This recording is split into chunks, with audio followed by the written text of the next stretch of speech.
Cache Valley Elementary School. Today we are going to be reading Chapter 1 and Chapter 2 of A Boy Called Bat, written by Elana Arnold. Chapter 1, After School. Bixby Alexander Tam stared into the refrigerator, trying to decide what to eat. He knew that the longer he took, the more energy he was wasting, and Bixby Alexander Tam did not like to waste energy. But he also didn't like to eat leftovers or cheese that had to be sliced or any of the yogurt flavors in the fridge. "Bat, close the refrigerator door," yelled his sister Janie from the kitchen table where she sat cutting out pictures from a pile of old magazines. Janie, he was sure, had eaten all of the lemon and vanilla yogurts, and she knew he only liked the creamy ones, not the fruit on the bottom kind. Bat was what most people called Bixby Alexander Tam, for a couple of reasons. First, because the initials of his name, B, A, and T, spelled bat.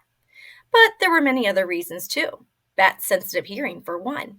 He didn't like loud sounds. What was so unusual about that? And if Janie's old earmuffs happened to make an outstanding muffling device, was it that funny if he liked to wear them? There was also the way he flapped his hands when he was nervous or excited or thinking about something interesting. Some of the kids at school seemed to think that that was hilarious. And, of course, bats have wings, which they flap. So between the initials and the earmuffs and the hand flapping, the nickname had stuck. And truthfully, Bat didn't mind. Animals were his favorite thing, better even than vanilla yogurt. "Janie, did you take all the vanillas?" "Not all of them," Janie answered. She curved the scissors around the bent arm of the boy she was cutting out. "I saw you eat at least 2 or 3 of them." "Did you eat the last vanilla?" "Yes," said Janie. With the final snip, she freed the shiny paper boy. It was delicious. Of course it was delicious. All the vanillas were delicious. "Well," said Bat, closing the refrigerator door a little too hard, "now there is nothing to eat." "I wouldn't say there's nothing to eat," teased Janie. She knew she wasn't supposed to tease him. "Well, I would," said Bat. "Nothing I want to eat." "Then you must not be very hungry." On Tuesdays and Thursdays, after Mom drove Bat home from school, she had to go back to work for a couple more hours. It was Janie's job to watch Bat. Thursdays were the hardest, and today was a Thursday.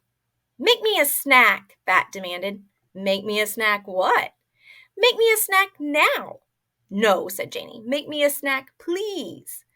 "I don't have to say please," said Bat. "Making me an after-school snack is part of your job. You don't have to say please to get someone to do their job." "You do if you want them to do it well," said Janie. But she pushed back the magazines and stood up. Bat felt his elbows beginning to bend.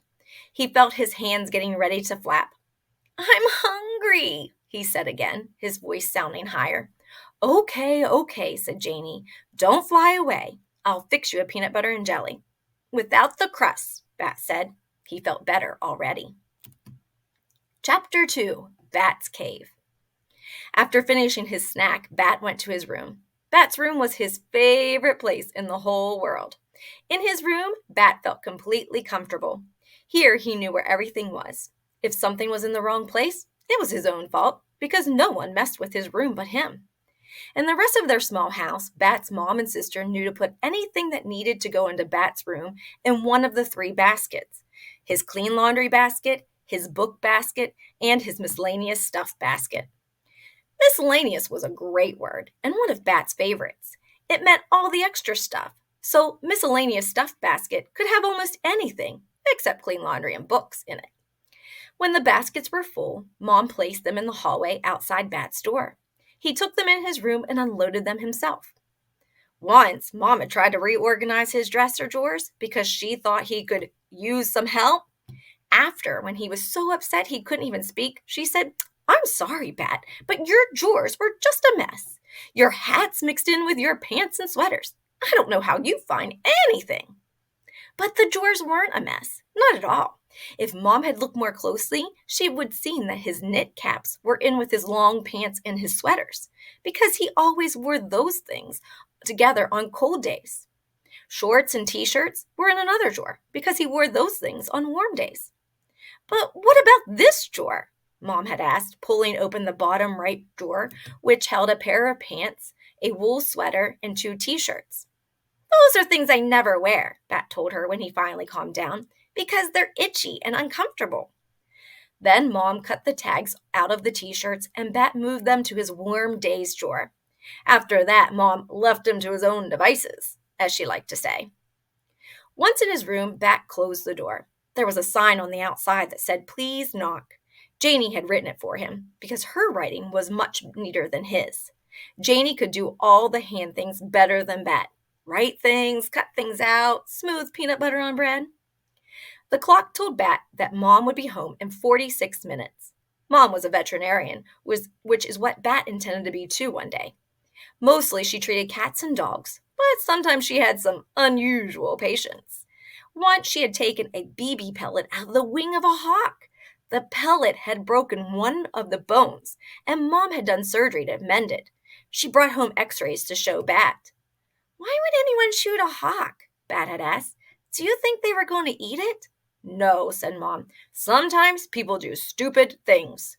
She had been very angry about the hawk, angrier even than when Bat and Janie got into loud screaming fights. Seeing the x-ray of the hawk's broken wing made Bat angry too.